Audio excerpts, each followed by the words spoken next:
Today's story is about the real-life string of murders in the 1990s that inspired the very famous horror movie Scream. As such, today's video is going to be graphic and distressing, so viewer discretion is advised. But before we get into today's story, if you're a fan of the strange, dark, and mysterious delivered in story format, then you've come to the right place because that's all we do, and we upload 1 or 2 times every week. So if that's of interest to you, please hide outside of the like button's house while they are watching Game 7 of the World Series, and anytime the game starts to get good, change the channel with your universal remote. Also, please subscribe to our channel and turn on all notifications so you don't miss any of our weekly uploads. All right, let's get into today's story.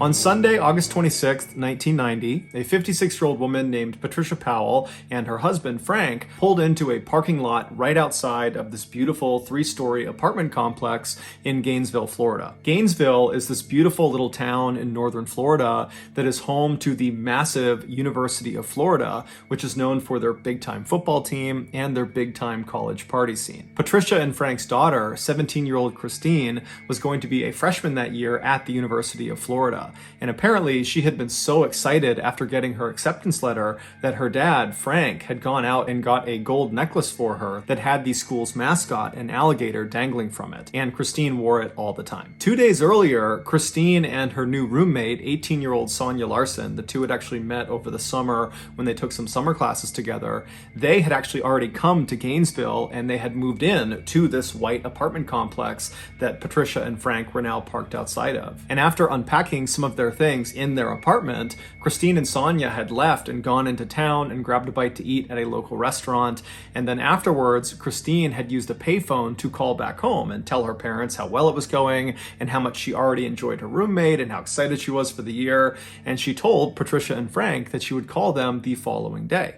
But the following day came and went, and Patricia and Frank did not hear from their daughter. And they had no way to actually call her because she had not set up her landline in her apartment. But Patricia and Frank, they told each other that, of course, everything was fine. You know, she just got to college, she's excited, she's probably out having a good time, and she just forgot to call. And anyways, Patricia and Frank had already planned a visit to see their daughter in Gainesville the next day, which was Sunday. And so fast forward back to that Sunday, and Patricia and Frank are now parked outside of their daughter's apartment complex. They still haven't heard from her, but they're still telling themselves everything's fine, she's probably just busy. And so they get out of their car and they walk over to the building and they go through one of the front access doors that brings them into the building. They find themselves inside of this carpeted stairwell where at every level on the way up, there were doors leading off to each of the apartments. They made their way up to the second level where they knew their daughter's apartment was, and they walk up to her door, and before they even knock or turn the doorknob or anything,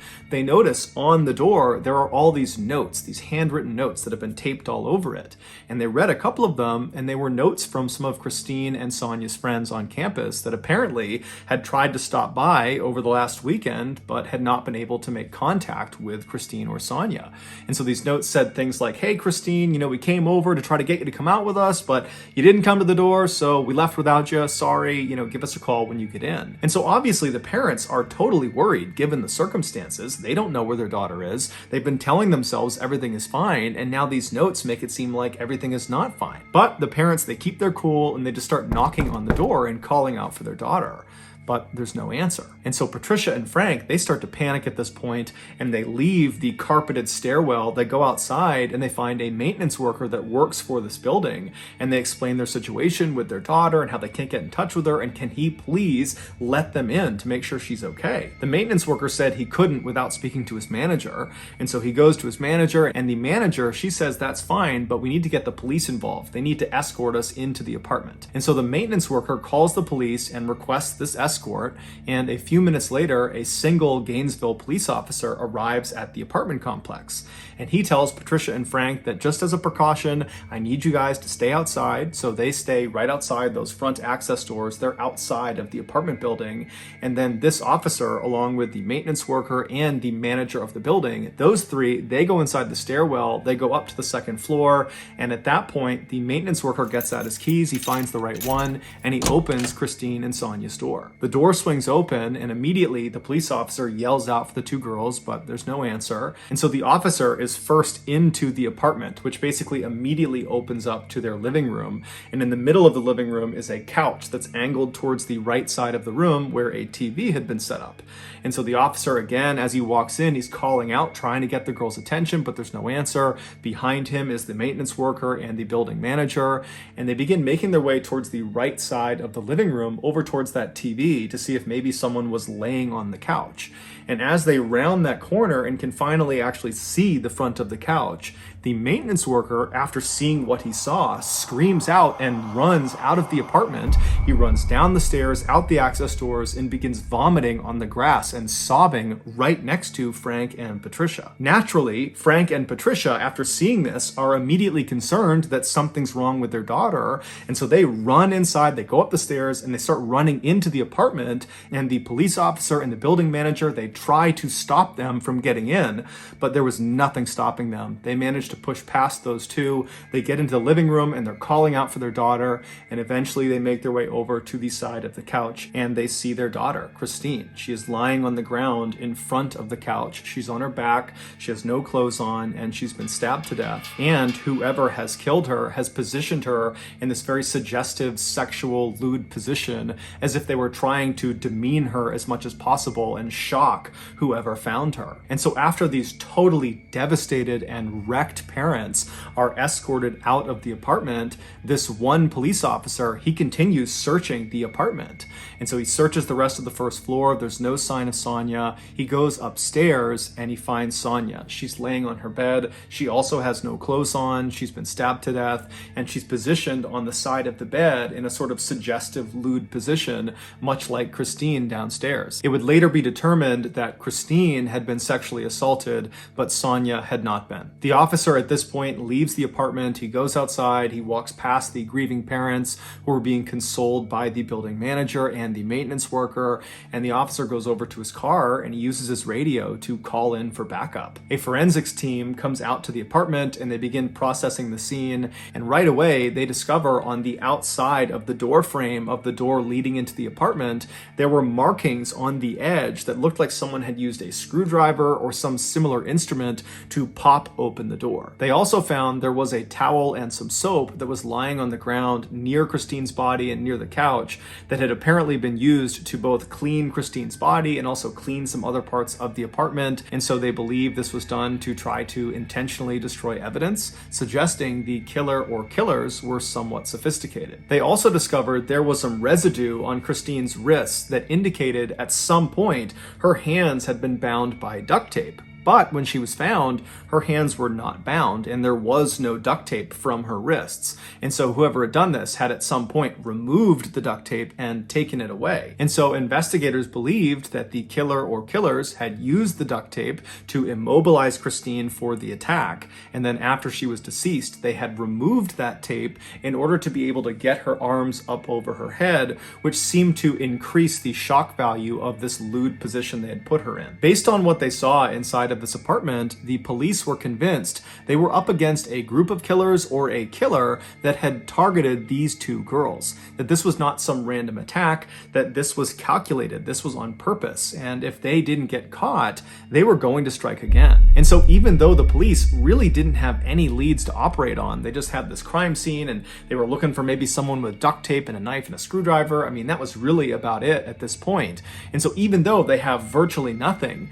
because there were thousands and thousands of young people flooding Gainesville for the start of the new school year at the University of Florida. Literally the following day, Monday, classes were starting. Because of all these young people in town, the police felt it was very important that they got the media to put out a bulletin to all these people in town that there was potentially a killer or killers on the loose. And so that night, Sunday evening, this news bulletin goes out, and it basically just told residents of Gainesville to stay indoors and stay in groups, and if you needed to go outside, travel in groups, and just overall stay vigilant until we figure out who did this. 12 hours before Christine Powell and Sonia Larson were discovered, an 18-year-old Gainesville woman named Krista Hoyt did not show up for work.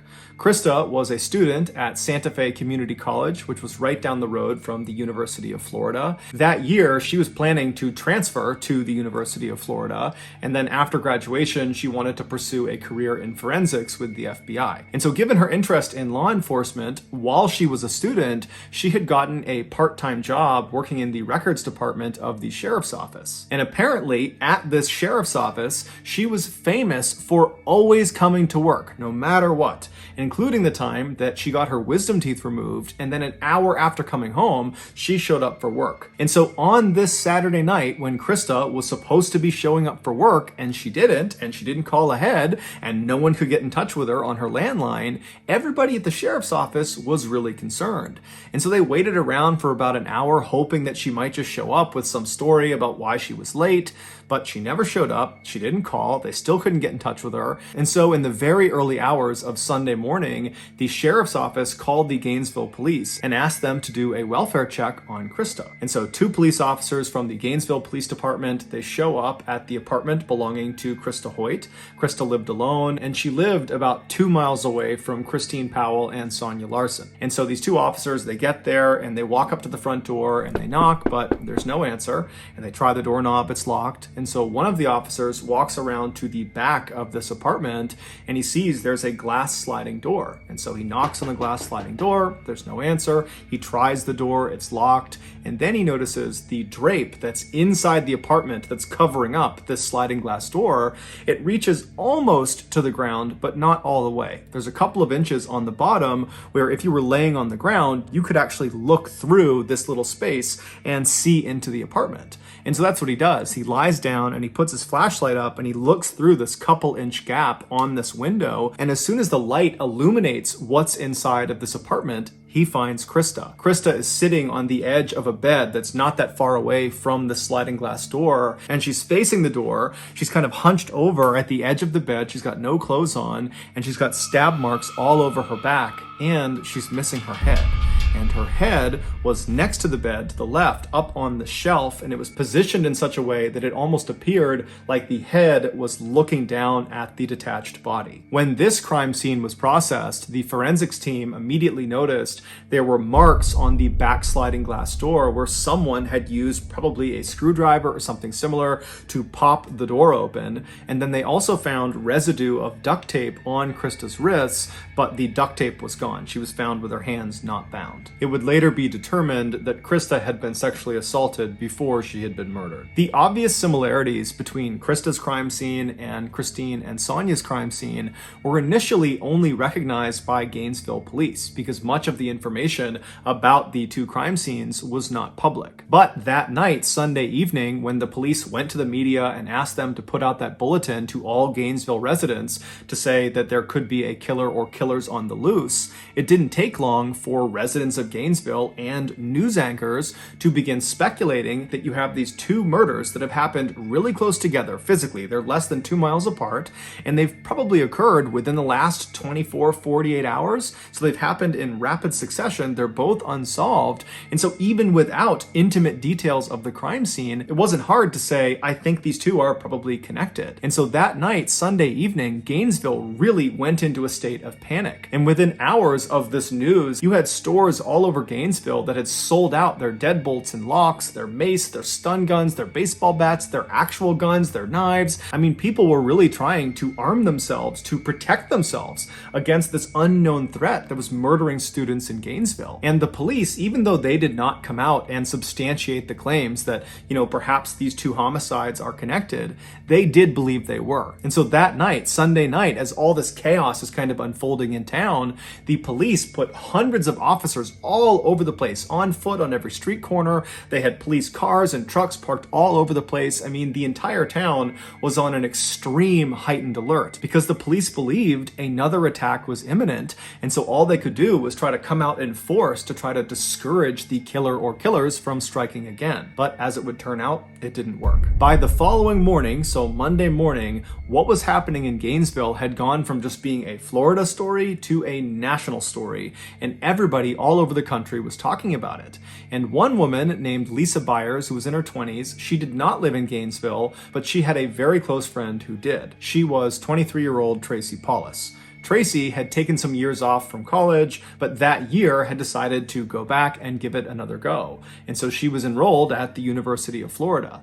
And so Lisa called Tracy and said, hey, I'm watching the news. This is crazy what's happening in your town. How are you holding up? And Tracy would tell her that, I'm just as concerned as everybody else. It's terrifying to think there are killer or killers on the loose, but I think I'm okay because I have my roommate. Tracy's roommate was 23-year-old Manny Taboda, who was this big, strong, former football player who was very close with Tracy. The two had never dated, but they had been very good friends for a number of years. And he too had taken some time off of school and had agreed to go back because Tracy had convinced him, come back, get your degree with me, and we'll live together. And so when the news broke about these killings happening in their town, Manny had told Tracy that he would protect her, that nothing would happen to her. And so when Lisa heard this from Tracy, that she thought that she was okay because she has Manny and, he'll look after her, and they were not planning to really leave the apartment much besides classes, Lisa was reassured, but she was still worried. And so she told Tracy, please give me a call this evening after you come back from classes just to let me know that everything is okay. And so Tracy said she would, and then they hung up. And then that evening, Tracy did not call Lisa back. And so Lisa tried calling Tracy, but no one picked up. And so that night, Lisa went to bed. She was very worried, but she went to sleep. And then early the next morning, which was Tuesday morning, she tried calling Tracy again, but there was no answer. And so Lisa reached out to a mutual friend of theirs that lived in the same apartment complex in Gainesville. His name was Tommy. And so she asked Tommy, can you please go over to Tracy's apartment and make sure she and Manny are okay? And so Tommy said, no problem. I'll give you a call from Tracy's landline once I talk to her.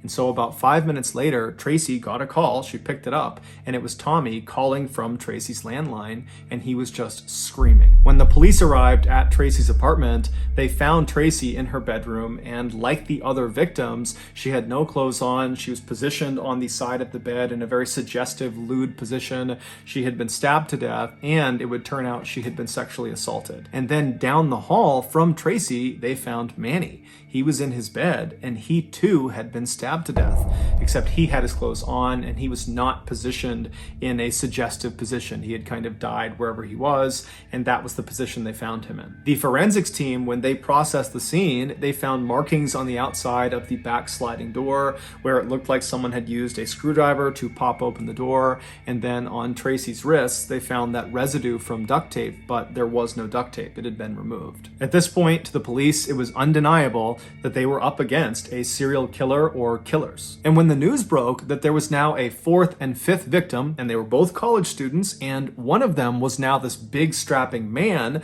that apparently was taken down just as easily as these other four petite women, this threw Gainesville into an absolute state of pandemonium. Suddenly, it felt like no one could protect them. The people in Gainesville, they were fair game. It didn't matter that police were out in force in the streets, and you had people walking around with guns and baseball bats and mace, and you had people locking their doors and sleeping in groups. It was like no measures were actually stopping these killings from happening. Whoever was doing it was killing with impunity. And so that day, Tuesday, you had hundreds and hundreds of students from the University of Florida just leaving the school who just didn't come back.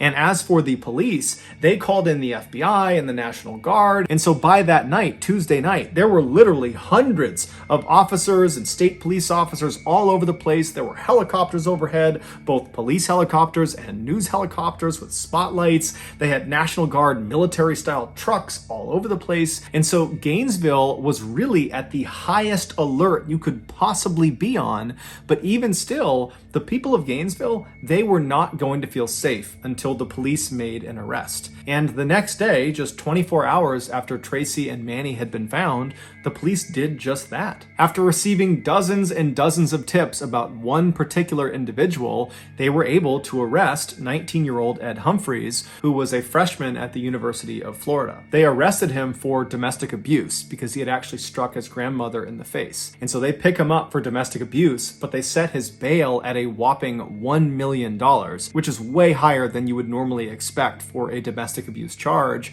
But this was a unique circumstance where he was being arrested for one thing, but really he was being looked at as the suspect of these 5 homicides. And so the police really needed him to stay behind bars. And this massive bail, that did that. He had no way to pay it. And so while Ed was behind bars, the police began investigating him, and they found there was a lot of reasons to believe he was the serial killer. He had shown he was willing to be violent because, after all, he punched his grandmother in the face, and people that knew him said he was totally mentally unstable and that he hated women and that he would walk around with a knife on his belt basically all the time. And at night, he was known to walk around the forests of Gainesville. There were these very thick forests that kind of butted up against the University of Florida, and he would walk through the forest at night, which put him very close to the different apartment buildings where all the victims were found. And on top of all that, Ed Humphries just looked like what you would imagine a serial killer would look like. He had all these deep scars all over his face, and his eyes looked totally hollow, like he was permanently on drugs, and he was seen smiling at the cameras when he was led in and out of the courtroom. And to make him even more suspicious, as soon as he was arrested, the attack stopped. There were no more slayings in Gainesville. And so naturally, the country believed Ed was the guy. Basically, everyone thought Ed was the guy. But it came back that his blood type was type A, and the killer or killer's blood type, the blood that had been found at the various crime scenes, was type B. Now, this did not clear Ed of guilt because people believed there was a chance that, he could have been involved in some way. Perhaps he had an accomplice or multiple accomplices.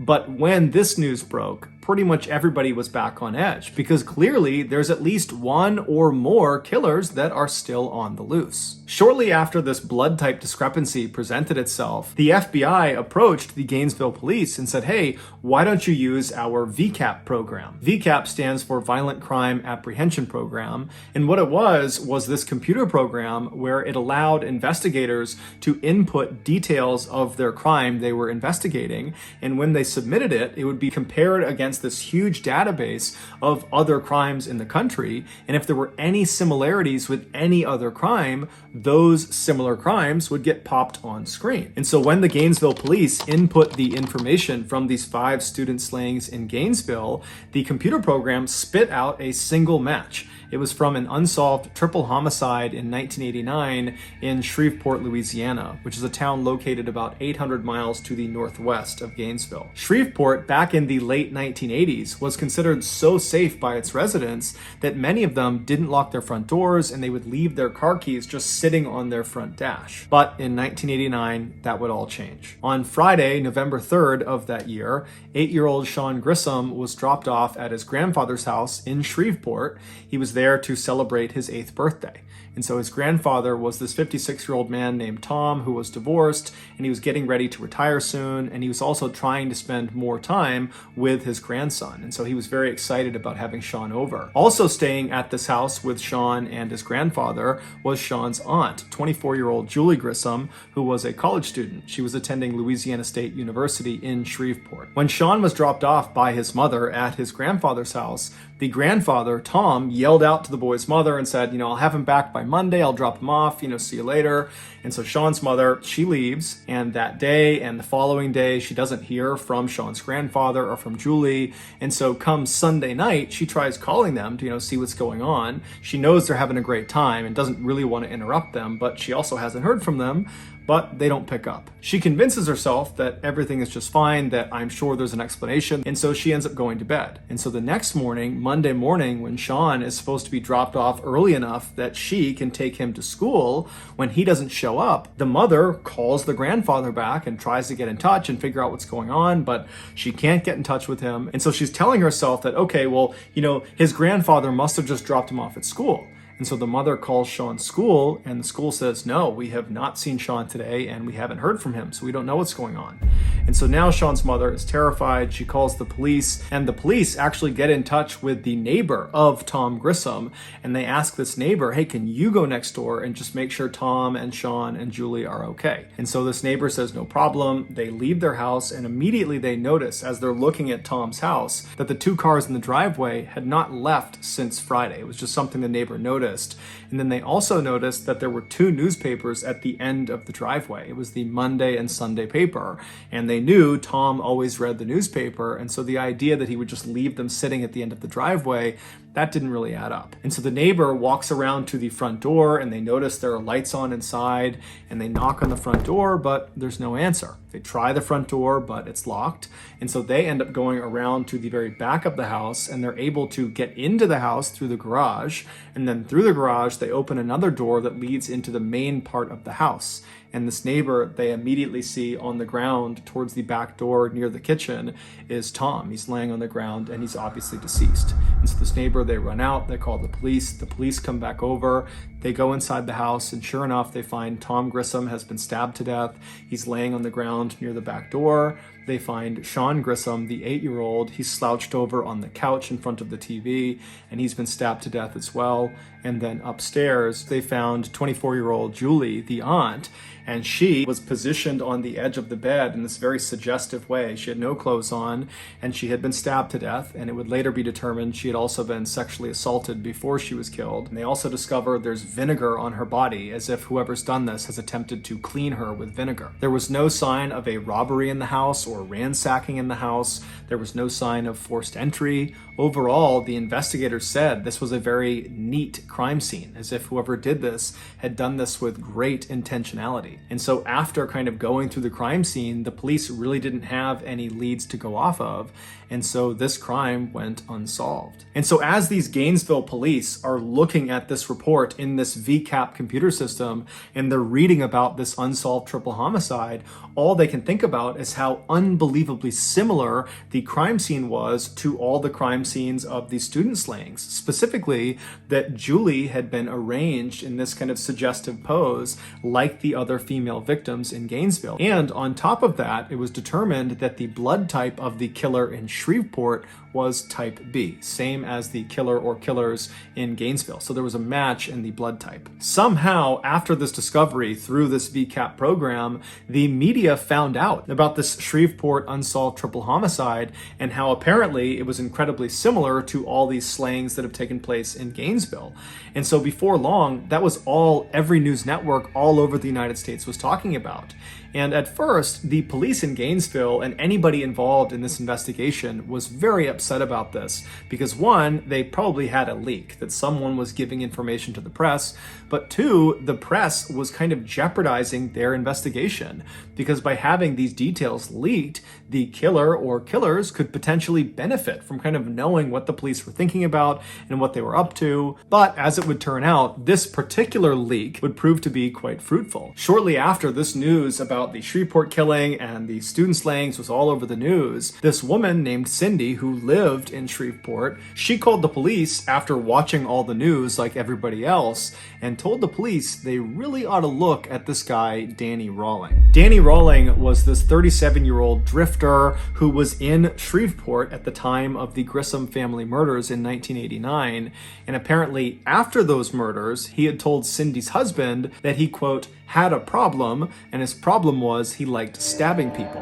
And Danny literally always walked around with a huge knife on his waist. He seemed totally mentally unstable. And so this claim that he liked stabbing people, Cindy and her husband took literally and basically told him to stay away from them. And so in one of their last conversations with Danny Danny actually told Cindy that he planned to leave Shreveport and go someplace where there's lots of beautiful young women that he can just stare at all day long. When police asked Cindy, do you think he's capable of killing all 8 of these people? She said, oh yeah. And so the police turned their attention to Danny and began researching his background, and they discovered he was raised in a very abusive household. Specifically, his father really couldn't stand him. They had a really bad relationship. And then when Danny got old enough, he joined the Air Force, but he was kicked out after 2 years for being mentally unstable. And once he was discharged, he began the string of armed robberies in the 1980s, and he eventually got caught and spent the bulk of the 1980s in prison. And then in 1989, when he got out of prison, he came back to Shreveport and moved in with his parents. Now, this was not a happy homecoming. His parents did not want him living with them, but Danny kind of forced the issue. He had nowhere else to go, and so he wound up living there. And as it happened, they lived less than a half-mile away from the Grissom family home. 6 months after the Grissom family was murdered, and 3 months before the Gainesville student slayings had begun, Danny gets in this huge fight with his father, where his father actually draws a pistol and forces Danny to leave the house and tells him to never come back. And so Danny, he runs out of the house and he gets his gun from his vehicle, comes back inside his house and shoots his father point blank in the head and then in the stomach before fleeing the scene. His father would amazingly survive this attack despite some pretty significant damage to his head, and he would tell the police, and before long there was a warrant for Danny's arrest for attempted murder. But when they went to go arrest him, he was gone. They had no idea where he went. And so as the Gainesville police are looking at Danny's criminal record, they're starting to say to themselves that this guy looks really interesting. He does seem like he could be the serial killer we're looking for. And so as they continue to dig deeper and deeper, one of the Gainesville police officers suddenly thinks of something. There was this unsolved armed robbery of this bank in Gainesville that happened the same week where all 5 of the students had been killed. A lone masked gunman walked into this bank in broad daylight and demanded money from the teller, and the teller, who thought on their feet, gave him the cash, but it was the type that was booby-trapped with dye packets, meaning if this robber tried to tamper with the money at all, it would detonate, sending dye all over them and kind of making it obvious that this money had been stolen. But the robber doesn't see this. He takes the bag of cash, he leaves the bank and manages to flee and go into the forest before the police show up. And so the police ultimately, they go and search the forest and they find this campsite deep in the woods. And at this campsite, which is abandoned, they don't find the person who robbed the bank, but at this campsite, they find the bag that has the money inside of it, and the dye packet has been activated. So clearly the robber had tried to fiddle with it, and then when it detonated, they had taken off and left the money. And then also at this campsite, near this duffel bag full of ruined money, was a screwdriver, a gun, and an audio recorder. Now, at the time, the police that were seeing this, they were part of this huge effort in Gainesville to stop any more attacks on students and catch the killer or killers. That was all they were thinking about. And so when they didn't immediately catch this robber, they kind of said, you know what? This is a lower priority item than what we're dealing with this loose serial killer or killers. And so let's just round up the evidence, put it in storage, and somebody else can deal with this after we handle this killer situation.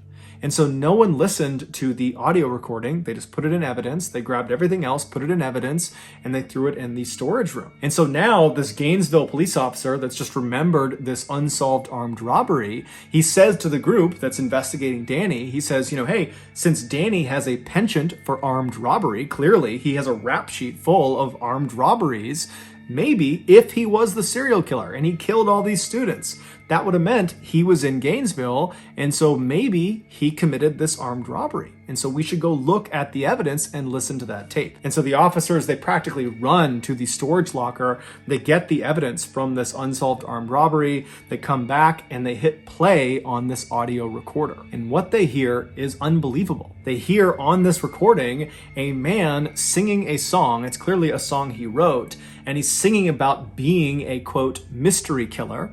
And then it kind of segues into him talking about how to effectively kill a deer with a knife, to to be really effective with a knife. And he's getting into really graphic detail of how to do that.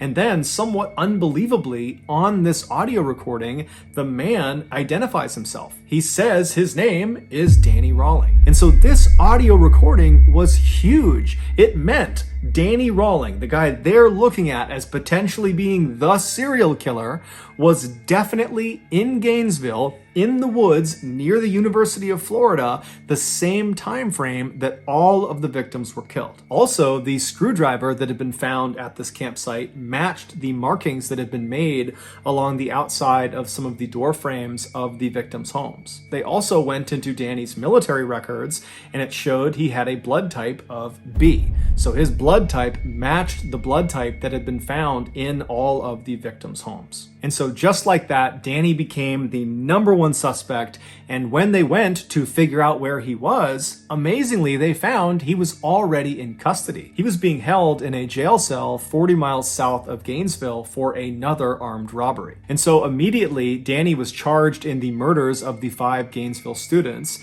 They couldn't charge him for the 3 Shreveport murders because they just didn't have enough evidence. And then after that, Danny was transferred to Florida's maximum security prison to await trial. Initially, Danny said he was innocent, he had nothing to do with the murders, but then almost 4 years later, when his trial was finally starting on the first day of his trial, he surprised everyone in the court when he stood up and said, "I'm going to change my plea.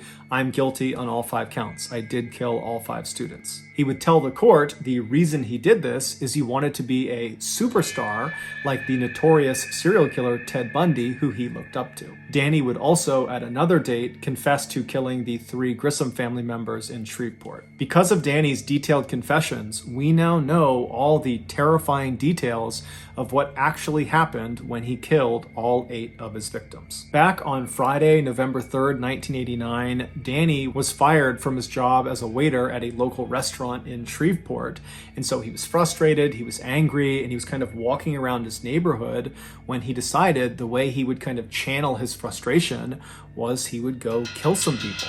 And so he was armed with his K-bar knife, which he always carried with him, and he found himself standing in front of this little house, and he saw some people moving around inside, and he looked around, there wasn't anyone watching him, and so he just walked up to the front door, he tried the handle, and it was unlocked. And so before he opened the door, he made sure his knife was in hand, he opened the door, walked right in, and he saw Sean, the 8-year-old, sitting on the couch watching TV, and without any hesitation, he walked up behind him and stabbed him through the back, killing him almost instantly. And then Danny walked into the kitchen where he found Tom, the grandfather, who was making steaks out on the back grill. And so he was going back and forth between the kitchen and the grill, kind of getting ready for dinner. And at some point, when Tom came back into the house and was holding steaks in his hand, Danny leapt out and stabbed him. And even though Tom put up a fight, he was very quickly subdued as well. And then after that, Danny made his way upstairs where Julie was, that was Sean's aunt, and she was getting ready for a wedding she was going to attend that night for one of her friends. And so she had just gotten out of her shower and she was getting ready to put on this red dress she had picked out, and Danny walked into her room and she most likely saw him, at which point Danny would have told her what he had just done to her loved ones downstairs, and he threatened her with the knife and said, "If you don't listen to me, I'm going to do the same thing to you." And because she was terrified, she listened to him, and so he immobilized her, and then he sexually assaulted her, and then he stabbed her to death. Afterwards, he cuts the tape off of her wrists and puts the tape in his pocket, and then he lays her out on her back on her bed, and then he goes downstairs and gets some vinegar and uses the vinegar to attempt to clean her body, to destroy any evidence he might have left behind. And then after cleaning her, he kind of puts her in that lewd, suggestive pose with her hands up over her head and her legs spread, and then he leaves. 6 months later, in August of 1990, after Danny has shot his father and is on the run from the law, he finds himself in Gainesville, Florida, and he sets up this little camp just behind the University of Florida in this thick forest. And then on Friday, August 23rd, as he's sitting out at his campsite, he gets this sudden urge to go kill again.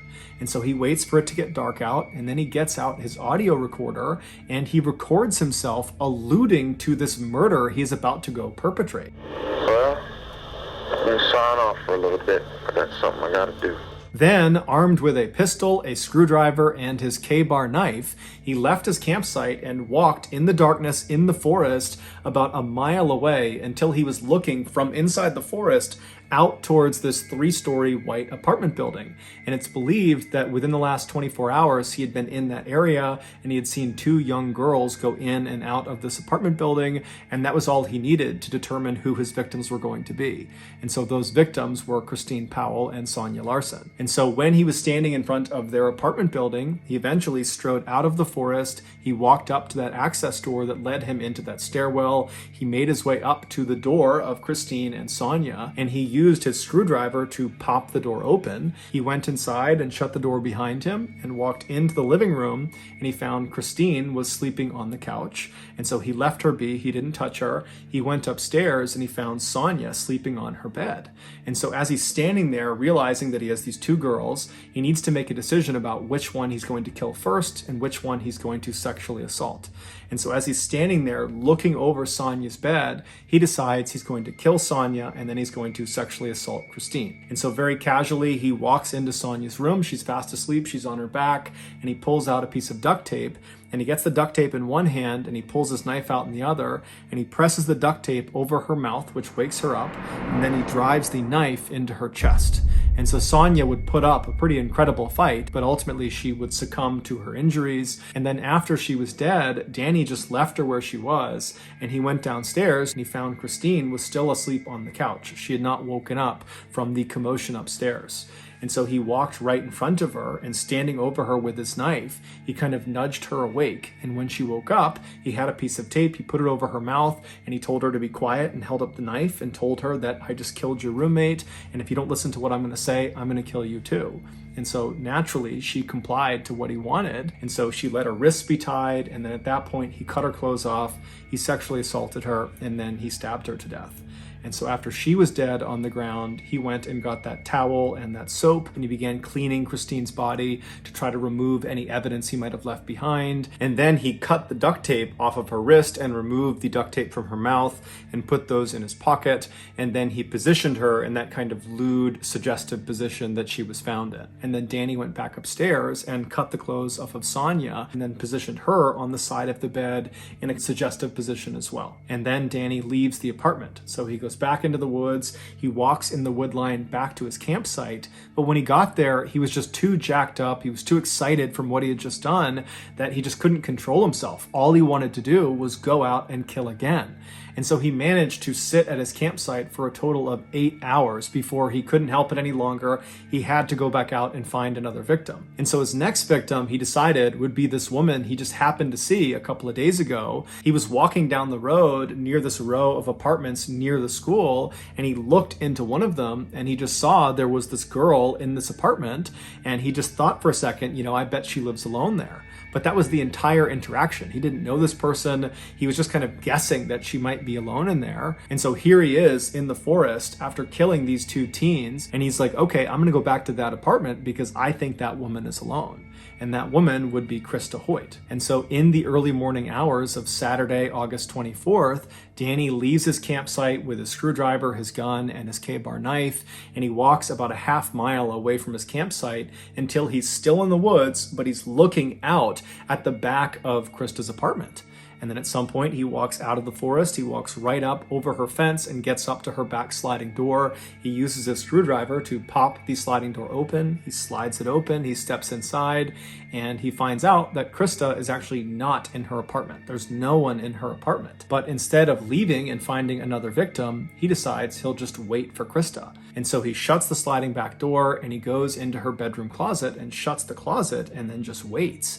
And he stays in her closet for several hours until around 11 a.m. that morning. Krista comes home, and when she was in the house, he waited a little bit longer to make sure she didn't know he was there. And then at some point, he kind of slipped out of the closet, snuck up behind her, and put her in a chokehold. Now, at first, Krista tried to fight back, but eventually she realized she could not overpower whoever this was. And at that point, she said, okay, what do you want? And Danny would tell her, you got to listen to me or I'm going to kill you. And he showed her the knife.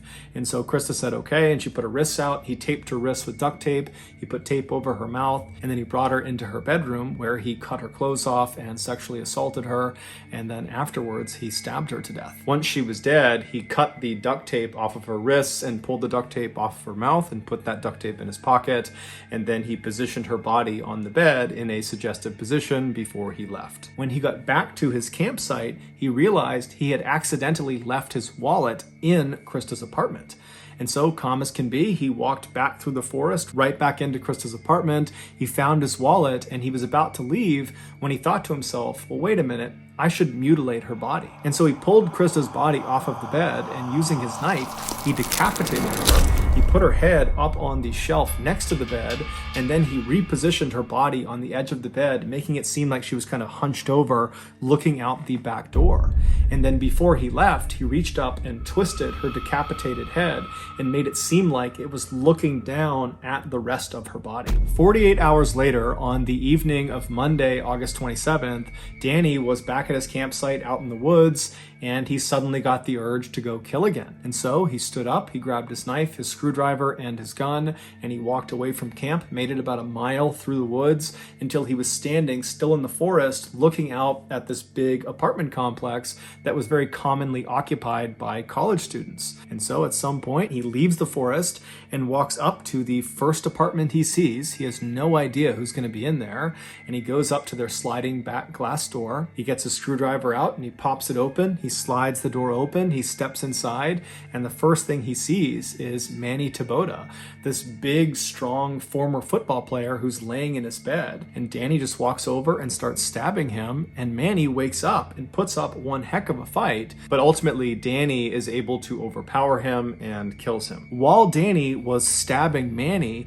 the other resident inside of this apartment, 23-year-old Tracy Paulus, she was in the shower, and so she gets out of the shower and she hears all this commotion down the hall, and so she steps into the hall and she looks into Manny's room and she sees Danny on top of him stabbing him. And so Danny looks back, he sees Tracy, Tracy screams, she runs down the hall into her bedroom, she slams the door behind her, she locks it, and then she leans up against the door to try to keep it shut. Meanwhile, Danny just continues to stab Manny until Manny is dead. And then Danny stands up and he just walks down the hall, calm as can be. He gets to the bedroom door where he knows Tracy is. She's trapped, she can't go anywhere, and he begins to smash the door down. He's ramming it with his shoulder, he's kicking it over and over again, and Tracy's screaming for him to stop, but eventually he manages to just kick the door down. And as soon as he's inside the room, Tracy kind of stands back and she says to Danny, "Are you the one?" And Danny looks at her and says, "Yes, I am the one." And then he threatened her with the knife and said, "I'll kill you just like the guy down the hall unless you listen to me." And so Tracy listened. She got her wrists bound and her face bound. And then Danny cut the clothes off of her and then sexually assaulted her. And then he stabbed her to death. And then after she was dead, he cut the duct tape off of her wrists and removed the duct tape from her mouth and then positioned her body in a suggestive sexual position on the edge of the bed, and then he left. Later that day, Danny would rob that bank in Gainesville, and then 1 month later, Danny would be arrested for a botched armed robbery 40 miles south of Gainesville, and then while he was in prison, he would find out he was being charged with the 5 murders in Gainesville. 16 years later, at 6 p.m. on October 25th, 2006, Danny Rawling was led into the execution chamber in Florida State Prison. He offered no apology to the family members of his victims that were on the other side of the glass. Instead, Danny just sang a religious hymn to himself in order to comfort himself. And then 13 minutes later, Danny was pronounced dead. He was executed via lethal injection. So that's going to do it, guys. If you got something out of today's episode and you haven't done this already, please hide outside of the like button's house while they are watching Game 7 of the World Series. And anytime the game starts to get really good, change their channel using your universal remote. Also, please subscribe to our channel and turn on all notifications so you don't miss any of our weekly 1 or 2 video uploads. We are now selling merchandise like flannels and hats and sweatshirts and mugs and all sorts of stuff. If you're interested, go to shopmrballen.com. If you want to learn about upcoming deals and promotions in our shop, go to our shop's Instagram page. The username is shopMrBallen. If you want to get in touch with me, you can direct message me on Instagram or on Twitter. My username for both platforms is the same. It's MrBallen. I also have a ton of content over on TikTok where my username is MrBallen as well. We also have a second YouTube channel called MrBallen Shorts where we post random short videos and lost episodes. We also have a Facebook page just called MrBallen where we post condensed versions of longer episodes you see on YouTube. If you have a story suggestion, please submit it to our subreddit just called MrBallen. It's linked in the description below. So whether I see you on Twitter, Instagram, TikTok, Reddit, YouTube, Facebook, or some combination, just know that I really appreciate your support. And until next time, that's going to do it. See you.